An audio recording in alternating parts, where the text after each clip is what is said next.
اللہ کریم نے ایک شہر کی قسم ارشاد فرمائی ہے. اب رب کریم قسم ارشاد فرمائے. پہلے تو ایک بات یاد رکھیں کہ اللہ کریم جو فرمائے وہ حق ہے. رب سے زیادہ کون سچا ہے اس رب کریم.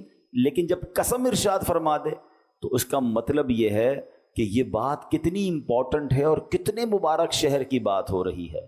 اللہ اکبر. دیکھیں ذرا سمجھیے گا, ہم کسی بات کو منوانے کے لیے, کسی بات کو یقین دلانے کے لیے ہم کہتے ہیں اللہ کی قسم ہیں, کیونکہ ہم مخلوق ہیں, رب خالق ہے, ہم غلام ہیں, اللہ مالک ہے, ہم رزق کے محتاج ہیں, رب عطا فرمانے والا ہے. تو ہم جب بھی قسم کھائیں گے اپنے سے بلند رتبہ کی قسم کھائیں گے نا, ہم کہتے ہیں اللہ کی قسم. اللہ اکبر. لیکن جب اللہ پاک قسم ارشاد فرماتا ہے تو یہاں یہ بات نہیں ہوتی, بلکہ اللہ پاک قسم ارشاد فرماتا ہے اس لیے کہ جس بات کی قسم کھائی جا رہی ہے سوچو وہ کتنی اونچی شان والی ہے, کتنی اہمیت والی ہے. اللہ قرآن میں فرماتا ہے وَمَنْ أَصْدَقُ مِنَ اللَّهِ قِيلًا, اور اللہ سے زیادہ کس کی بات سچی ہے. اب آپ سوچ رہے ہوں گے ایسا کون سا شہر ہے جس کی رب عز و جل نے قسم ارشاد فرمائی. اللہ اکبر. اب ذرا سنیے گا, اللہ کریم قرآن مجید فرقان حمید میں ارشاد فرماتا ہے, سورت کا نام بھی بلد ہے. بلد کہتے ہیں شہر کو, اور یہ پارہ نمبر 30 میں ہے اور اس کی آیت نمبر 1 اور 2. اللہ ارشاد فرماتا ہے لا اقسم بہذا البلد وانت حل بہذا البلد. سبحان اللہ. اب اس کا ترجمہ کیا ہے؟ رب کریم قرآن مجید میں ارشاد فرماتا ہے, اب ذرا اس کا معنی سمجھیے گا, مجھے اس شہر کی قسم. اے ہائے ہائے, کون سے شہر کی؟ ابھی ذرا آگے سنیں گے. یہاں یہ قسم جو ارشاد فرمائی جا رہی ہے نا, اس کا مطلب ہے کہ اے محبوب مجھے کس شہر کی قسم؟ شہر مکہ کی قسم. یہاں بات ہو رہی ہے شہر مکہ. جب جب حج کے دن آتے ہیں نا تو بس دل تڑپ اٹھتا ہے. اللہ پاک سے ہماری بھی دعا ہے ہمیں بھی یہ سعادت نصیب ہو جائے کہ ہم بھی احرام باندھیں, حرم پاک پہنچیں, کعبہ مقدسہ کی پرنور فضاؤں میں سانسیں لیں, کعبہ شریف کے نظاروں سے ہماری آنکھیں ٹھنڈک پائیں, کبھی ملتزم کو چومیں, کبھی حجر اسود کے بوسے لیں, کبھی میزاب رحمت کے نیچے نفل پڑھنے کی سعادت ملے. اللہ کرے کہ ہمیں بھی منا, عرفات اور مزدلفہ کی مبارک ساعتیں نصیب ہو جائیں. خدا کی قسم جو منا کی وادی کی راتیں ہیں, ساری زندگی آپ بڑے سے بڑے 5 اسٹار ہوٹل میں رہ لیں, مگر جو ان خیموں کی راتوں کا لطف ہے, جو مزدلفہ کی پتھریلی زمین پر جب کوئی ٹینٹ بھی نہیں ہوتا, جب لاکھوں فرزندان توحید لبیک اللہم لبیک کی صداؤں کے ساتھ وہ رات گزارتے ہیں. اللہ اکبر. یہ لفظوں میں یہ مناظر بیان نہیں ہو سکتے. اللہ ہم سب کو نصیب فرمائے. اور سبحان اللہ, بڑی خوبصورت بات روایتوں میں ملتی ہے کہ حاجی کے لیے جو مزدلفہ کی رات ہے وہ شب قدر سے افضل رات ہے. اتنی مبارک رات. اللہ اکبر. عرفات کے دن کو لفظوں میں کیسے بیان کر دیں جب سارے حاجی اللہ کی بارگاہ میں اپنے گناہوں کی معافی طلب کرتے ہیں, اور احادیث میں مضمون ملتا ہے کہ اللہ کریم اس دن سب کی بخشش فرما دیتا ہے. تو یہ ایسا سفر ہے کہ بس دل سے صدا کیا نکلتی ہے, ذکر تھا آخری مہینے کا, تذکرہ چھڑ گیا مدینے کا, حاجیوں مصطفیٰ سے کہہ دینا, حاجیوں مصطفیٰ سے کہہ دینا, غم کے مارے سلام کہتے ہیں. اللہ ہمیں بھی جلدی جلدی حج کی سعادت نصیب فرمائے. یا خدا ایسے اسباب پاؤں, کاش مکے مدینے میں جاؤں, مجھ کو ارمان حج کا بڑا ہے. یا خدا تجھ سے میری دعا ہے. اللہ ہمارے مقدر میں بھی حج لکھ دے, ہمیں بھی مدینے کی حاضری عطا فرما دے. تو اب سبحان اللہ قرآن کی آیت کی طرف آتے ہیں. لا اقسم بہذا البلد, مجھے اس شہر کی قسم. اس آیت میں اللہ کریم نے مکہ پاک کی قسم ارشاد فرمائی ہے. تو اب ذرا غور کیجئے کہ جب رب قسم ارشاد فرما رہا ہے یہ کتنا مبارک شہر ہوگا. اچھا, اب شہر مکہ کی قسم جب ارشاد فرمائی تو ہو سکتا ہے کسی کے ذہن میں سوال آئے کہ واقعی یہ تو بڑا مبارک شہر ہے، وہاں کعبہ ہے، وہاں حجر اسود ہے، وہاں مکہ میں نبی پاک کی ولادت گاہ ہے، وہاں جناب حضرت ابراہیم علیہ الصلوۃ والسلام نے اس شہر کو اپنایا، مقام ابراہیم ہے، وہاں حجر اسود ہے، وہاں منا، عرفات، بہت کچھ ہے، تو اس وجہ سے مکے کی قسم ارشاد فرمائی؟ نہیں، اب بڑی کمال کی بات کرنے جا رہا ہوں۔ اتنی مبارک چیزیں ہوتے ہوئے رب نے یہ نہیں فرمایا کہ اس شہر مکہ کی قسم جس میں کعبہ ہے، اس شہر مکہ کی قسم جس میں حجر اسود ہے، اس شہر مکہ کی قسم جس میں مقدس پہاڑ صفا اور مروہ کے ہیں، اس شہر مکہ کی قسم کہ جہاں منا ہے، جہاں مزدلفہ ہے۔ نہیں، اللہ نے آگے کیا فرمایا؟ وَأَنْتَ حِلٌّ بِهَذَا الْبَلَدِ، کون سا شہر مکہ؟ جبکہ تم اس شہر میں تشریف فرما ہو۔ اے محبوب، آپ اس شہر میں ہیں، اس لیے شہر مکہ کی قسم۔ آئے ہائے، یعنی محبوب کریم علیہ الصلوۃ والسلام، مکہ پاک کی فضیلت کی چیزیں بہت ہیں، مگر اس شہر میں جو سب سے زیادہ مجھے پسند ہے وہ یہ ہے کہ شہر پاک کی مٹی نے آپ کے قدم کے بوسے لیے ہیں۔ یہی وہ حوالہ ہے جس کی وجہ سے مکہ مکرمہ کی عزت میں اتنا اضافہ ہوا۔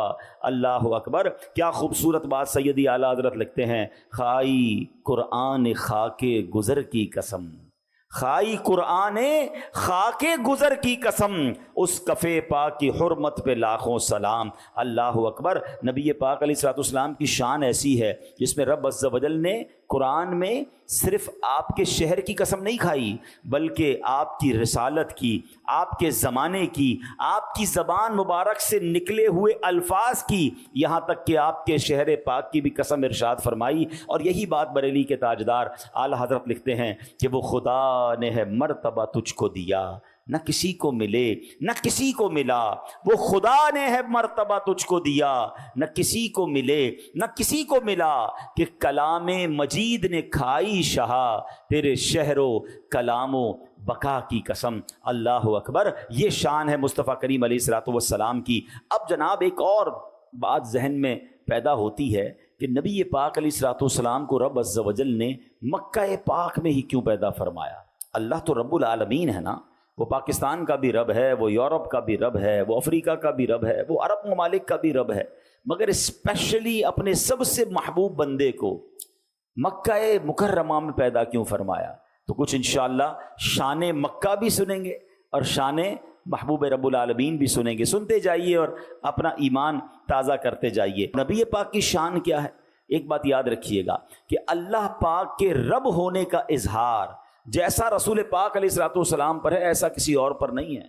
اللہ نے جو شان عطا فرمائی نا اپنے حبیب کو، سبحان اللہ۔ اب آپ ذرا سمجھیے گا، رب تو وہ ہمارا بھی ہے نا، مگر ہماری اوقات کیا ہے؟ کمالات مصطفیٰ صلی اللہ تعالیٰ علیہ وسلم کیسے ہیں؟ ہماری آنکھ تو اس دیوار کے پیچھے نہیں دیکھ سکتی ہے، اور نبی پاک کی شان یہ ہے، فرش پر بیٹھے تو عرش کو ملاحظہ فرما لیا کریں۔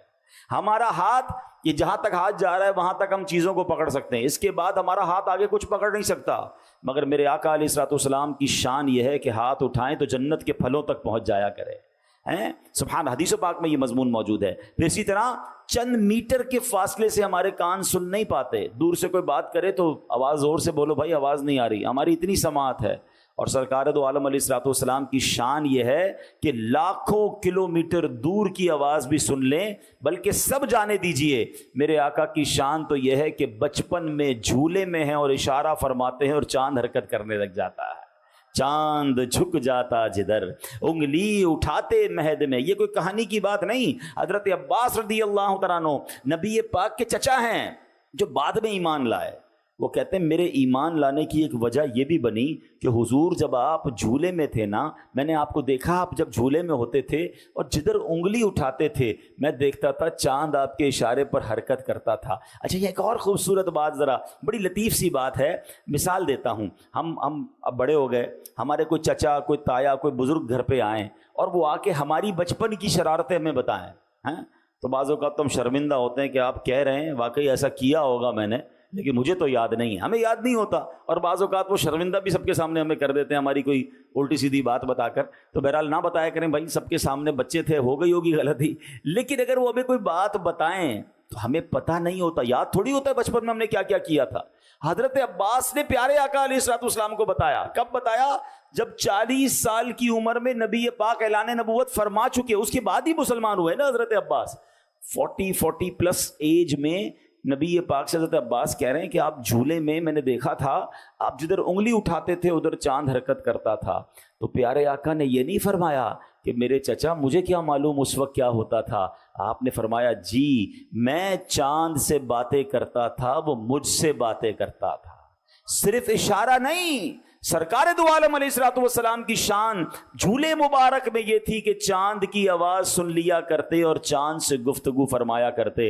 ایسے ہی نہیں اعلیٰ حضرت نے شعر لکھا کہ چاند جھک جاتا جدھر انگلی اٹھاتے، مہد میں کیا ہی چلتا تھا، اشاروں پر کھلونا نور کا. تو ایسے آقا کہ جن کو رب نے اس قدر کمالات سے نوازا، سبحان اللہ. اب ذرا نبی پاک سے رب کا پیار دیکھیں. اللہ نے کئی مقامات پر قرآن میں کس طرح اپنے محبوب سے بات کی. رب کا رب کا کے معنی کیا ہے؟ فرمایا تمہارا رب. اے محبوب آپ کے رب نے فرمایا، اے محبوب آپ کے رب نے فرمایا. یعنی سبحان اللہ، اپنے رب ہونے کا اظہار جیسے اپنے محبوب علیہ الصلوۃ والسلام پر فرمایا، ایسا رب نے کسی کو نہیں فرمایا. کہیں فرماتا ہے اے محبوب آپ کے رب نے قرآن اتارا، آپ کا رب نعمتیں دیتا ہے، آپ کا رب حکمت والا ہے، آپ کا رب علم والا ہے. ارے رب العالمین ہے، وہ تو سب کا رب ہے. مگر سبحان اللہ، رب عز و جل اپنی ربوبیت کا اظہار بھی اپنے محبوب علیہ الصلوۃ والسلام کی نسبت کے ساتھ کر رہا ہے. اس میں رب عز و جل کا سرکار دو عالم علیہ الصلوۃ والسلام سے پیار اور کس قدر یوں سمجھیے کہ کرم نوازی ہے وہ جھلک رہی ہے. شان ربوبیت کا جیسا اظہار سرکار دو عالم علیہ الصلوۃ والسلام پر ہوا، ایسا کسی اور پر نہیں ہوا. اب سبحان اللہ، یہ تو ہو گئی شان مصطفیٰ نبی پاک کا مقام. اب یہ جو مکہ ہے یہ کتنی مبارک جگہ ہے. سبحان اللہ، دیکھیں نا، رب تو ساری کائنات کا رب ہے، مگر رب نے اپنے رب ہونے کا شہر مکہ کی طرف کیسے اظہار فرمایا. رب قرآن میں فرماتا ہے رب ہذہ البلدہ، اس شہر مکہ کے رب، یعنی رب نے اپنے آپ کو مکے کا رب فرمایا. اس سے پتہ چلتا ہے کہ اللہ پاک کی ساری زمین پر شان ربوبیت کا جو اظہار ہے وہ جیسا مکہ پاک پر ہوا ہے ایسا کسی اور شہر پر نہیں ہوا. یہ مکہ ہی تو تھا جو بالکل بے آباد تھا، یہاں پانی کا نام و نشان نہیں تھا، یہ بنجر زمین تھی، یہاں پرندہ بھی پر نہیں مارتا تھا. مگر جب رب نے اپنی شان ربوبیت کا اظہار کیا، بہت ہی فضیلت والے نبی اپنے دوست حضرت ابراہیم علیہ نبینا علیہ الصلوۃ والسلام کو کیا حکم دیا کہ اپنے دودھ پیتے بچے اور بی بی ہاجرہ اپنی زوجہ کو اس بیابان میں چھوڑ کر آ جاؤ. اور اللہ اکبر، پھر ایسا پیارا چشمہ جاری ہوا، لوگوں کے دل اب مکے کی طرف کھینچنے لگے. ایک بات یاد رکھیے گا، جہاں پانی ہوتا ہے وہاں زندگی ہوتی ہے. پانی آ گیا تو اب لوگ بھی آنے لگے. اور پھر اب کیا حال ہوا، اللہ نے کیسی شان ربوبیت کا اظہار کیا کہ جہاں مکے میں پرندہ پر نہیں مارتا تھا، آج حال یہ ہے کہ کروڑوں لوگ وہاں جانے کو ترس رہے ہیں. کبھی کبھی گورنمنٹ کو روکنا پڑتا ہے کہ بھائی اب ویزا نہیں ملے گا، اب پورا شہر فل ہو چکا ہے، اب جناب تھوڑے عرصے بعد کوٹا دیا جائے گا. اندازہ کیجئے یہ رب نے کیسا آباد کیا، اپنی شان کا کیسا نظارہ ہمیں دکھایا کہ اب سال کا کوئی دن، کوئی لمحہ ایسا نہیں ہوتا جب طواف جاری نہ ہو، مکہ آباد نہ ہو. اللہ اکبر. تو اب ذرا سوچئے کہ ایک ایسی شخصیت ہے کہ جس پر شان ربوبیت کا سب سے زیادہ اظہار ہوا، ایک ایسا شہر ہے جس پر رب نے اپنی شان ربوبیت کا سب سے زیادہ پوری دنیا میں اظہار کیا، تو رب نے پھر اپنے محبوب کو مکہ مکرمہ میں پیدا کیا. اس سے اندازہ ہوتا ہے کہ مکے کی شان کیسی ہے. لا اقسم بہذا البلد وانت حل بہذا البلد. کیا فرمایا رب نے؟ مجھے اس شہر کی قسم جبکہ تم اس شہر میں تشریف فرما ہو. اچھا، مکہ مکرمہ کے بارے میں ایک اور بات سنیے تاکہ مزید شوق پیدا ہو اس مبارک شہر کی طرف جانے کا. ہمارے آقا علیہ الصلوۃ والسلام کیا ہیں؟ رحمت للعالمین. نبی پاک کون ہیں؟ رحمت للعالمین، تمام جہانوں کے لیے رحمت بن کر تشریف لائے. ایک بڑی کمال کی بات بتاؤں، پیارے آقا جب سے تشریف لائے ہیں نا دنیا میں، عذابات آنا بند ہو گئے ہیں. پہلے کی قوم پر بڑے عذاب آتے تھے، پتھر برستے تھے، پوری قوم غرق کر دی جاتی تھی. جب سے نبی پاک دنیا میں تشریف لائے ہیں اس دنیا پر وہ والے عذابات کا سلسلہ ختم ہو گیا. اللہ اکبر. جب سے نبی پاک آئے عذاب آنا بند ہو گئے. حالانکہ یہ عجیب بات تو یہ ہے کہ کفار مکہ مسلمانوں کو ٹیسٹ کرنے کے لیے نبی پاک کو معاذ اللہ آرگیومنٹ کرنے کے لیے یہ دعا کیا کرتے تھے کہ ہم پر عذاب نازل کر کے دکھاؤ. اگر تم اللہ کے نبی ہو جیسے پچھلی قوموں پر عذاب نازل ہوئے ہم پر عذاب نازل کر کے بتاؤ. بلکہ معاذ اللہ سے دعا کرتے تھے کہ اللہ ہم پر پتھر برسا دے, ہم پر دردناک عذاب اتار دے. ایسی جری قوم تھی کہ جو اس طرح کی دعائیں کرتی تھی. مگر قرآن میں رب نے جواب کیا دیا کہ تم پر عذاب نہیں آ سکتا. What was the reason? Listen carefully. اللہ فرماتا ہے وَمَا كَانَ اللَّهُ لِيُعَذِّبَهُمْ وَأَنْتَ فِيهِمْ. اور اللہ کی یہ شان نہیں کہ انہیں عذاب دے جب تک اے حبیب تم ان میں تشریف فرما ہو. تمہارے درمیان رسول پاک موجود ہیں, اس قوم پر عذاب نہیں آئے گا. اللہ اکبر. حالانکہ وہ دشمن تھے, وہ ایمان والے نہیں تھے, وہ اللہ رسول کے دشمن تھے, مگر دشمنوں کے درمیان بھی جب رحمت للعالمین تشریف فرما ہے تو عذاب نہیں آئے گا. تو سبحان اللہ, جو ایمان والے ہیں ان پر عذاب کیسے آئے گا؟ جو اللہ کے نبی کے دوست ہیں, اللہ کے ماننے والے ہیں, ان پر عذاب کیسے آئے گا؟ اور یہی بات اعلیٰ حضرت لکھتے ہیں, فرماتے انت فیہم نے عدو کو بھی لیا دامن میں. کیا فرمایا؟ وما کان اللہ لیعذبہم وانت فیہم. ارے ان پر عذاب کیسے آ سکتا ہے محبوب, تم ان کے درمیان ہو. وانت فیہم نے عدو کو بھی لیا دامن میں. عدو کہتے ہیں دشمن. حضور آپ ان کے درمیان تھے تو دشمن بھی بچ گیا, تو پھر دوست کا عالم کیا ہوگا؟ ذرا خوبصورت شعر سنیے گا. انت فیہم نے عدو کو بھی لیا دامن میں, عیش جاوید مبارک تجھے شیدائی یہ دوست. ارے جو نبی پاک کا شیدائی ہے اس کو تو پھر دنیا اور آخرت کی برکتیں مبارک ہوں. یہ تو وہ رحمت للعالمین ہے کہ جن کی وجہ سے دشمنوں پر عذاب نہیں آتا. تو جو ایمان والے ہیں وہ دنیا میں بھی خیر میں رہیں گے اور آخرت میں بھی خیر رہیں. اللہ ہمیں ایمان پر اور نبی پاک کی غلامی پر استقامت نصیب فرمائے. تو اے میرے پیارے اسلامی بھائیوں, اب آئیے قاضی عیاض رحمت اللہ تعالی لکھتے ہیں مکہ پاک کیسا برکت والا ہے. ایک مرتبہ حضرت سعدون خولانی رحمت اللہ تعالی کے پاس کچھ لوگ آئے اور بتایا کہ فلاں قبیلے نے ایک شخص کو قتل کیا, پھر اس کی لاش کو آگ لگا دی. مگر حیرت کی بات یہ تھی کہ رات گئے تک اس کا جسم آگ میں رہا, مگر اس کی جسم پر آگ نے کوئی اثر ہی نہیں کیا. یہاں تک کہ اس کا سفید رنگ جو تھا وہ بھی آگ کی جلنے کی وجہ سے ویسا کا ویسا ہی رہا, رنگ بھی کالا نہیں ہوا. بڑے حیران ہیں ہم کہ آگ کیوں اثر نہیں کر رہی اس بندے پر. سعدون خولانی رحمت اللہ تعالی نے فرمایا اس مرنے والے شخص نے 3 حج کیے ہوں گے, جا کر چیک کرو. معلومات کی تو پتہ چلا کہ ہاں اس نے تو 3 حج کیے ہیں. تو انہوں نے فرمایا مجھے یہ بات پہنچی ہے جو بندہ 1 حج کرے اس نے اپنا فرض ادا کیا, دوسرا حج کرے اس نے اللہ پاک کی بارگاہ میں قرض پیش کیا, اور جس نے 3 حج کیے اللہ پاک اس کے جسم اور جسم پر اگنے والے بالوں کو جہنم پر حرام فرما دیتا ہے. تو یہ مکہ پاک ہے, یہ حج ہے, یہ اللہ کی عبادت کے صلے ہیں. اللہ ہمیں یہ نصیب فرمائے. اب یاد رکھیے حدیث پاک میں ہے کہ جب قوم سمود پر عذاب آیا تھا نا, ان بدبختوں نے حضرت صالح کی بات نہ مانی تو ان پر عذاب آیا. تو اس عذاب نے پوری قوم کو ہلاک کر دیا. نوبڈی لیفٹ, سب مارے گئے, ایک شخص بچ گیا. صحابہ کرام کو بڑی حیران ہوئی کہ حضور وہ کون ہے, وہ کیسے بخش گیا؟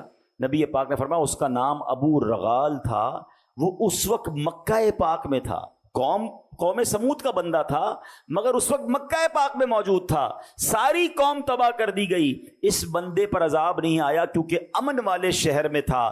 فرمایا لیکن جیسے ہی وہ مکہ پاک سے باہر نکلا اس کو عذاب نے گھیر لیا اور وہ بھی ہلاک ہو گیا. جب تک مکے میں تھا رب کا عذاب نہیں آیا.